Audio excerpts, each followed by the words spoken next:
mau ngerekrut calon karyawan, misalnya kita butuh konten kreator. Tapi ketika udah kelas 2, kelas 3, tulisannya kan berubah-ubah. Ini disebutnya ada indikasi imajinatif. Orang yang kreatif itu kan biasanya orang-orang yang out of the box.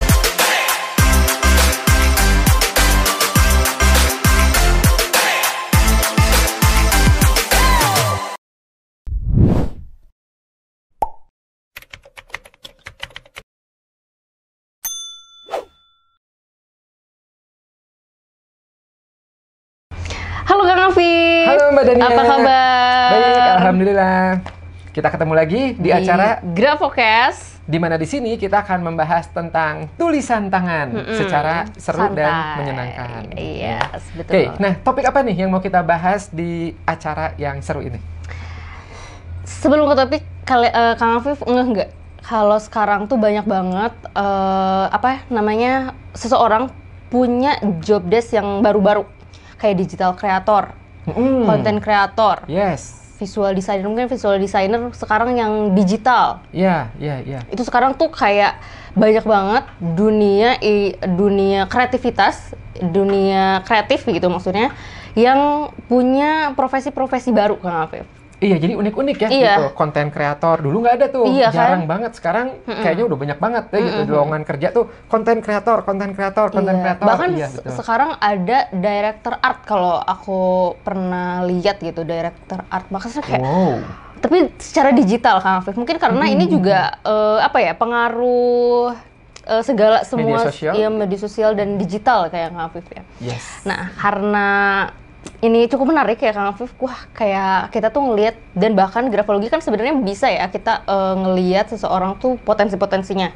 Salah satu kreativitas. Yes, betul. Nah, tapi kalau Kang Afif, kalau dari grafologi kita bisa ngelihat kreativitas itu dari apa sih Kang Afif? Dari traits apa? Ya, jadi creativity itu kan kalau kita ngelihat dari teorinya dulu nih, ya gitu. Orang yang kreatif itu kan biasanya orang-orang yang out of the box. Out of the box ya. Yang bisa ngelihat dari sudut pandang yang berbeda, yang tanda kutip keluar dari aturan. Maka dalam grafologi biasanya tulisannya pun suka ada tanda-tanda out of the box-nya. Oke. Nah, jadi kayak contohnya misalnya gini, misalnya. Kalau kita ngelihat dari aturan penulisan, huruf G misalnya, itu kan bulat ke bawah ke atas. Nah, saya tulis aja ya. Oke, bisa. Nah, biasanya kan kalau nulis normal itu kayak gini, gitu kan? Yes. Tapi ketika dia itu berubah menjadi gini, ini salah satu tanda out of the box. Karena Nggak semua tidak biasanya ya? Tidak biasanya. Dan waktu belajar pun nggak seperti ini. Iya. Contoh lagi, misalnya suka ada yang unik-unik. Misal, contohnya nulis A-nya dibikin kayak gini, misal. Nah, ini kan unik. Gitu. Ini juga out of the box. Atau juga dari sambungan. Contoh, misalnya gini. Kalau kita nulis T ke E atau T ke I, normalnya itu kan harusnya nih ya, kalau ngikutin standarnya itu kan T, kemudian I gitu. Yes. T. Nah, ketika dia itu merubah menjadi seperti ini juga termasuk original connection.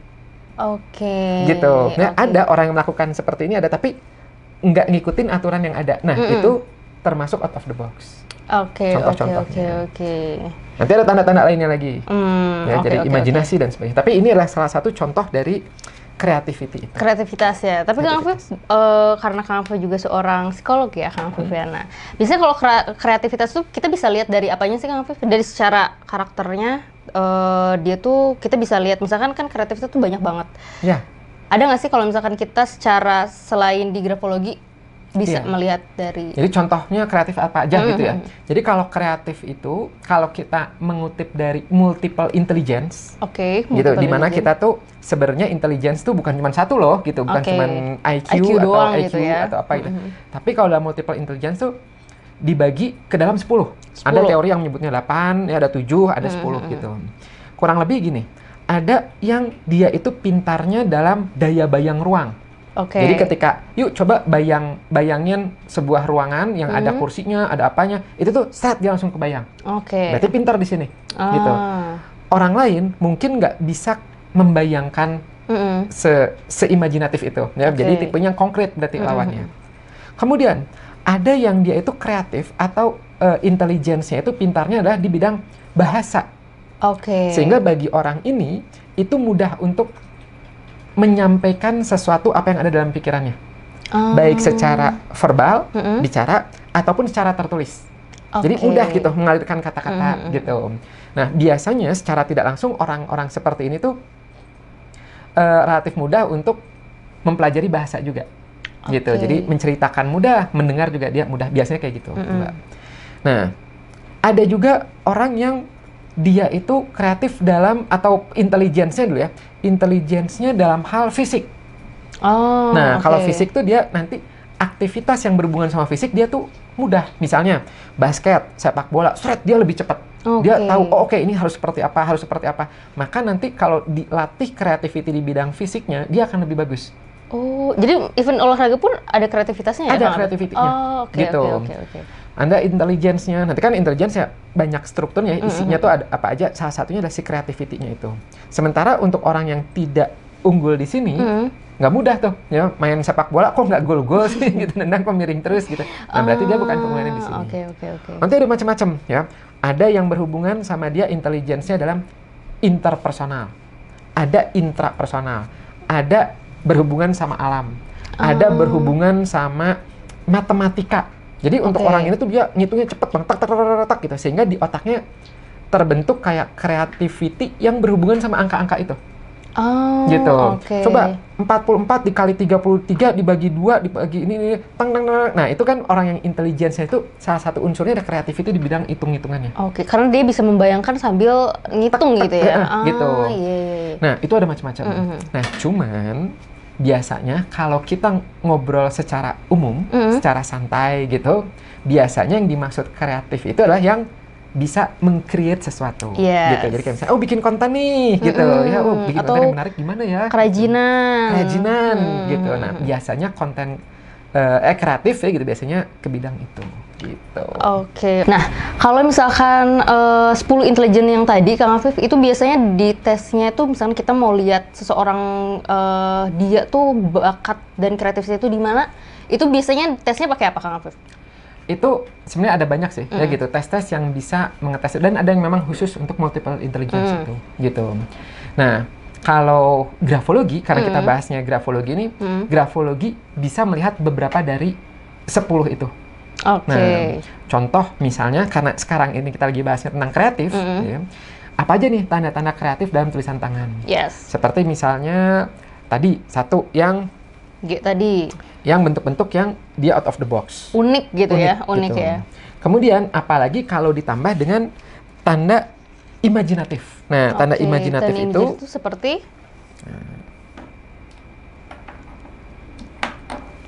tanda imajinatif itu seperti ada namanya tuh loops. Loops itu kayak gini. Jadi kalau nulis Y, G, nah ini tuh ada loops namanya tuh kayak gini. Atau J juga bisa. Iya. Gitu. Atau yang bagian atas juga bisa. Misalnya B, ya, L, H, gitu, ya. K itu bisa. Nah, sebaliknya, ya, kalau yang tipenya nulisnya kayak gini Y, gitu, ya, G. Nah, ini disebutnya tipe konkret. Lebih yang simple kayak gitu. Nah, ini imajinatif. Ada nggak, Kang Afif, perbedaan antara yang imajinatifnya di bawah atau di atas, itu apakah sama aja atau? Ada. Jadi, tapi sebelum itu saya mau menunjukkan dulu, kadang suka ada yang nanya kayak gini, Kang, kalau kayak gini, ini masuk imajinatif nggak? Nah, iya. Ya kan gitu. Nah, ini disebutnya ada indikasi imajinatif. Jadi, dia sebenarnya ada potensi ya untuk membuat loop, gitu. Loops itu menjadi indikasi ada effort untuk imajinasi. Tapi biasanya kalau semakin ditarik ke atas, ya, ke zona tengah namanya, ditarik lagi, maka indikasinya itu dia realisasikan. Gitu, itu zona tengah tuh. Kalau ini berarti ya baru indikasi saja. Gitu. Jadi ada sih indikasinya, tapi belum tentu dia mengaplikasikan imajinasinya itu. Tapi kalau kan ini mungkin ya, kalau dilihat dari tulisan ini, biasanya kan ini adalah tulisan-tulisan sambung. Sedangkan ini tulisan lepas. Nah, ketika tulisan yang lepas itu kan kayaknya jarang deh kalau misalkan yang lepas tapi disambung-sambung lagi gitu. Nah, itulah kenapa kalau tulisan lepas itu dia cenderung lebih suka sama sesuatu yang lebih real, lebih konkret. Gitu. Tapi kalau misalnya orang-orang yang sambung, meskipun tidak selamanya ini muncul disambung ya. Yang tulisan lepas juga suka ada muncul kayak gini gitu. Nah, itu kalau orang yang muncul ini ya bahkan biasanya disambung gitu lebih banyak gitu, memang dia berarti lebih, jadi indikasi ke arah imajinatifnya lebih tinggi. Terbiasa mengkaitkan satu dengan yang lain gitu. Kalau yang lepas-lepas gitu ya memang lebih sukanya ngerjain kalau bisa tek satu. Ingat, bukan berarti nggak bisa imajinatif ya gitu, bukan berarti yang lepas berarti nggak mungkin bisa imajinasi, nggak sesaklek itu gitu. Cuman biasanya karakter sehari-harinya dia lebih suka ngerjain satu, apa yang ada di depan mata, satu gitu. Oke. Nah sekarang barusan yang pertanyaan ini ya, pada dasarnya ini serupa, yaitulah sama-sama imajinasi. Cuman kalau mau dibagi lagi ya, dalam grafologi itu bisa dibagi dua. Yang atas ya, disebutnya adalah imagination abstrak. Nah, yang bawah itu disebutnya imagination material. Apa bedanya? Bedanya gini, kalau abstrak itu imajinasinya cenderung sesuatu yang abstrak. yang mungkin belum terbayangkan sama siapapun, atau misalkan contoh misalnya gini. Coba bayangkan ide. Nah, kayak gitu. Bener. Coba kita bayangkan planning A, planning B. Coba bayangkan ketika krisis ekonomi A, itu kan sesuatu yang dibayangkan tapi nggak ada bentuknya. Coba bandingkan sama yang tidak ini. bisa dilihat ya. Iya. Coba bandingkan sama ini ya. Kalau ini yang material itu yang relatif mudah untuk dibayangkan. Contoh misalnya, coba bayangkan ada gajah tapi kurus. Nah, itu kan relatif mudah terbayangkan. Atau misalnya coba bayangkan gajah tapi warna kulitnya kayak kuda zebra. Nah, itu tuh relatif mudah untuk dibayangkan. Gitu. Coba bayangkan ada ruangan ya gitu, 3x3. Kemudian ada mejanya, meja kayu, kotak gitu, kecil ya sekitar 1/4. Nah, itu yang relatif mudah untuk dibayangkan gitu. Jadi ini konsep, ide itu masuk yang imagination abstrak. Gitu. Jadi tadi yang ruangan terus bisa jadi perbedaan yang di bawah itu berarti yang bisa dibayangkan. Kalau misalkan yang di atas itu yang mungkin masih bayangan konsep, aja ya, masih gitu. Konsep gitu. Nah, balik lagi yang ke sini Kang Afif. Ya. Nah, ketika kita misalkan di zona bawah itu kita kelihatan nih indikasinya ya, kata Kang Afif itu indikasinya. Nah, kalau misalkan kita ngelihat tulisan lepas tapi ngelihat indikasinya, karena kan kalau misalkan tulisan lepas tuh jarang banget ada loops-nya kayak gitu. Kita contoh ya, kita coret nih ya. Misalnya ada tulisan seperti ini. Ada 2 tulisan. Yang satu gini, yang satu gini. Nah gitu. Ya.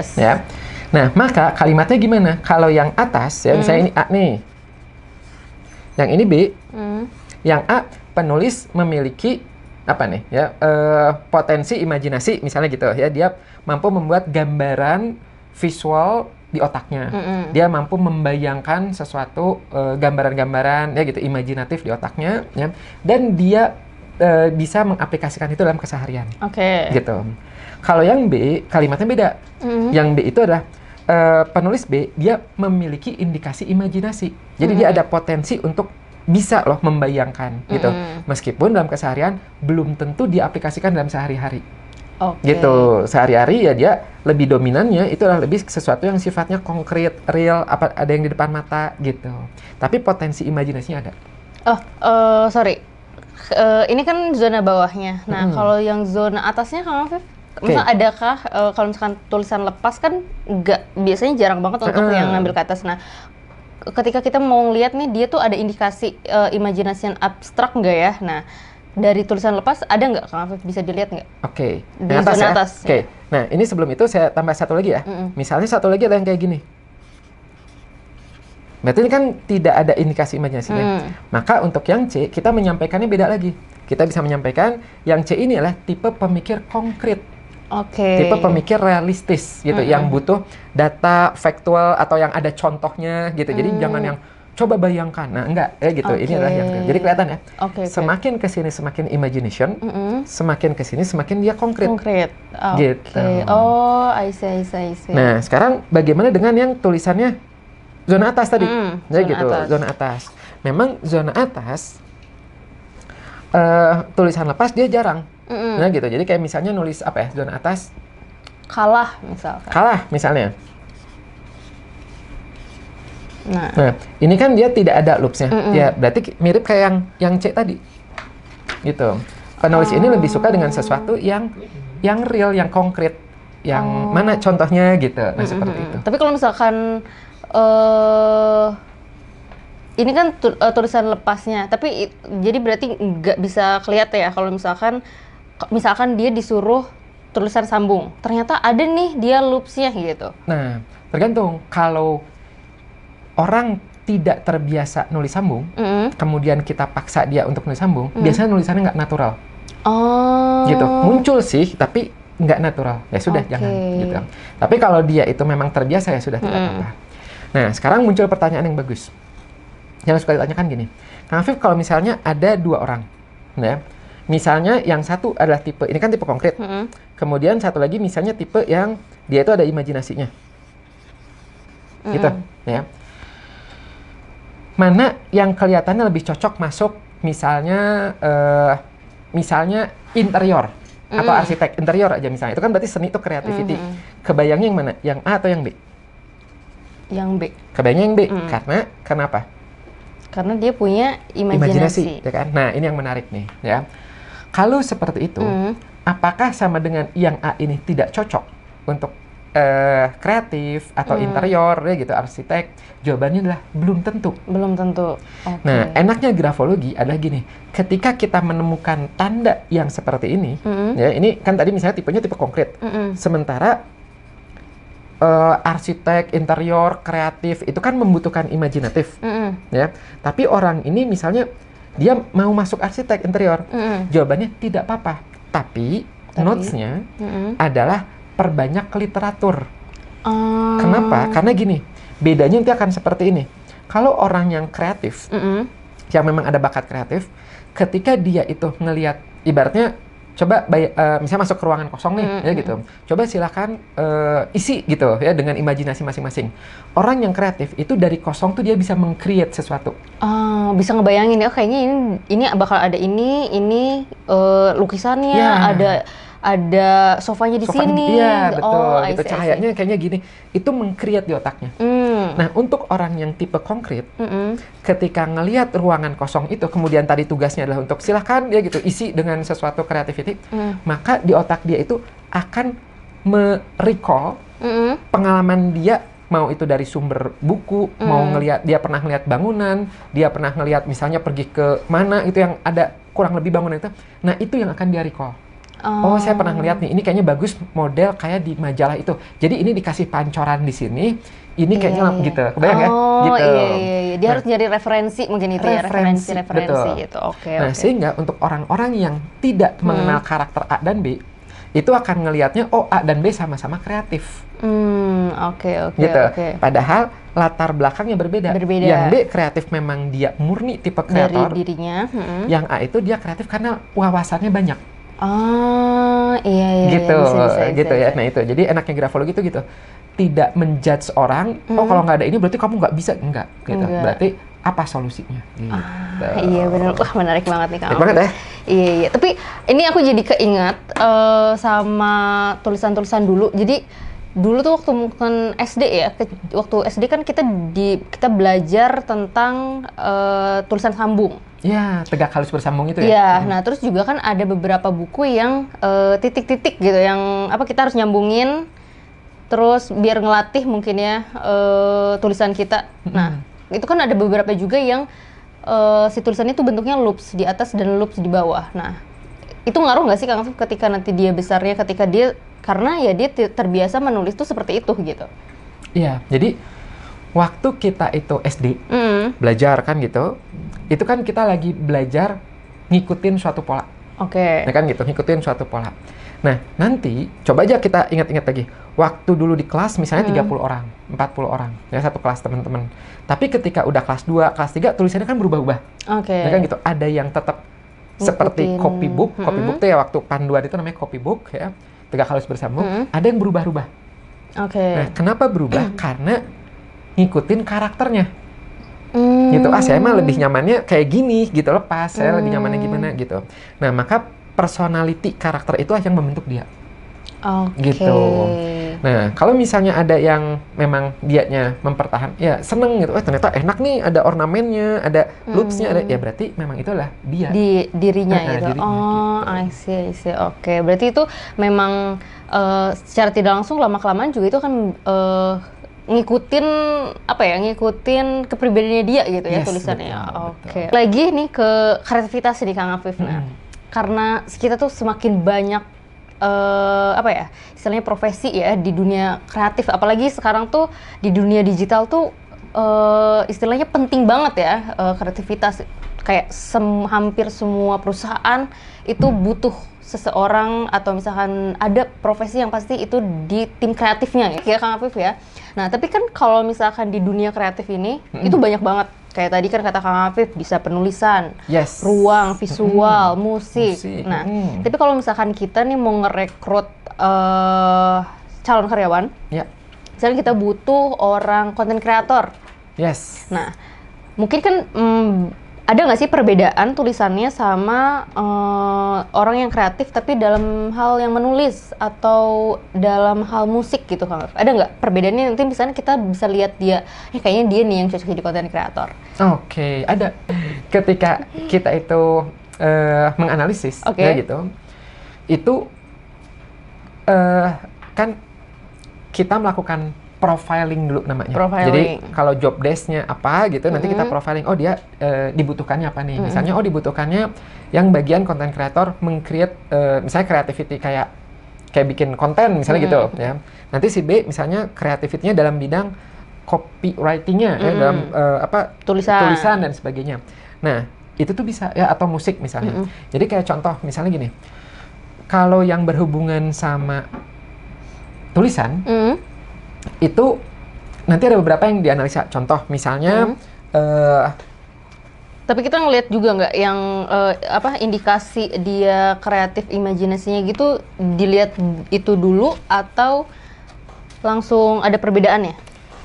Pertama, kreativitinya kan serupa. Kreativiti jadi tadi yang ada out of the box-nya, yang bentuknya unik-unik, ada imajinasi gitu.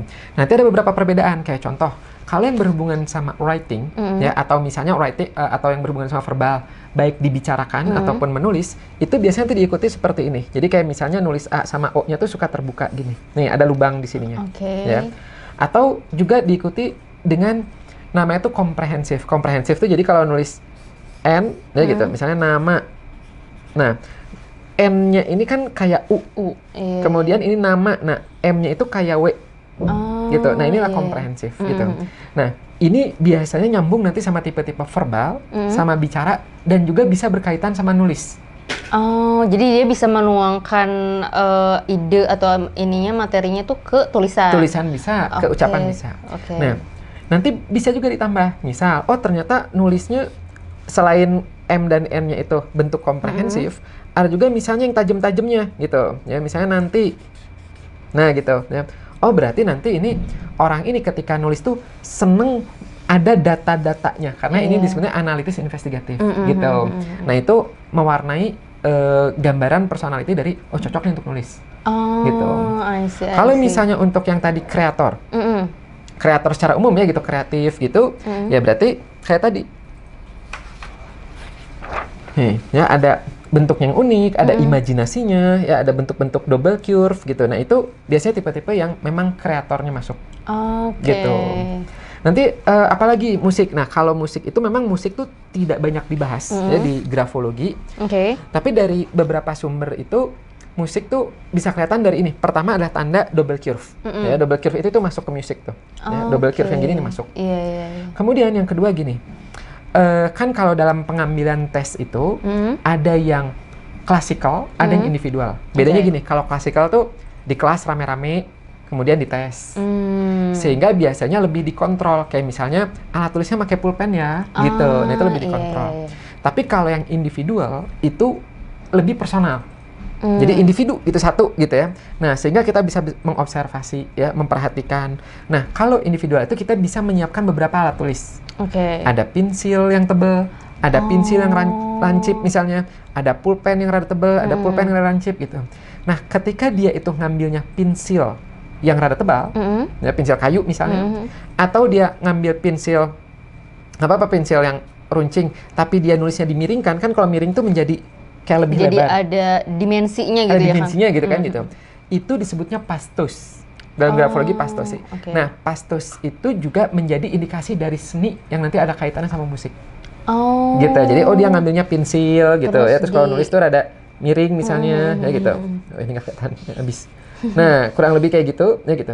Nah, itu tipe-tipe musikal. Tapi musik itu nggak terlalu banyak dibahas ya dalam grafologi. Oh, berarti jadi nanti ketika kita mau rekrut salah satu misalkan orang tim kreatif nih gitu, misalkan kita lihat nih potensi dia tuh ternyata di mana ya gitu, itu ternyata ini bisa. aja. Minimal ini aja udah oke.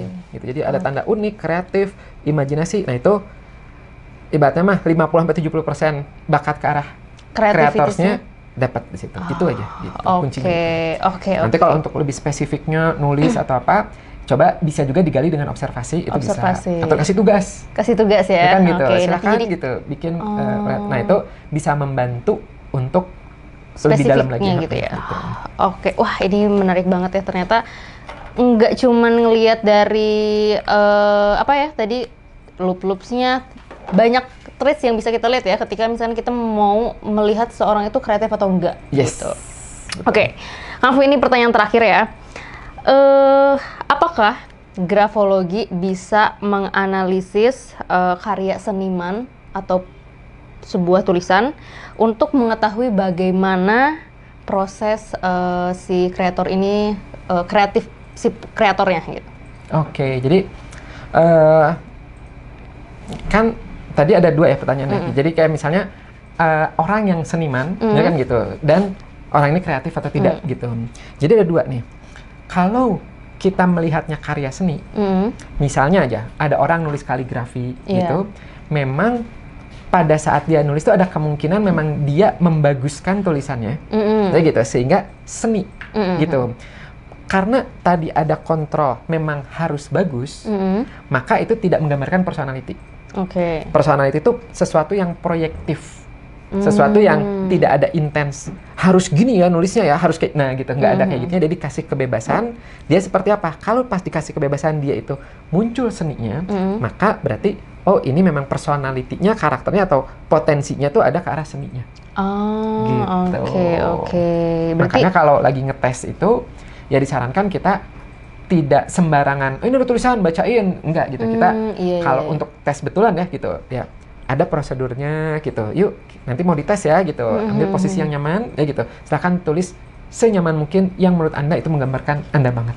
Oke, itu biar original ya, dari menggambarkan karakter orang tersebut gitu ya, Kang Afif. Oke, wah ini menarik banget ya teman-teman. Jadi kita bisa nih lihat kreativitas seseorang dari tulisan tangannya, bisa lebih spesifik lagi ya tadi, apalagi bisa ngelihat dari orang yang kreatif di tulisan, di musik, dan di nulis, kreator juga. Kreator kayak gitu ya. Oke, wah ini terima kasih banget ya Kang Afif atas ilmunya, dapat banyak insight banget.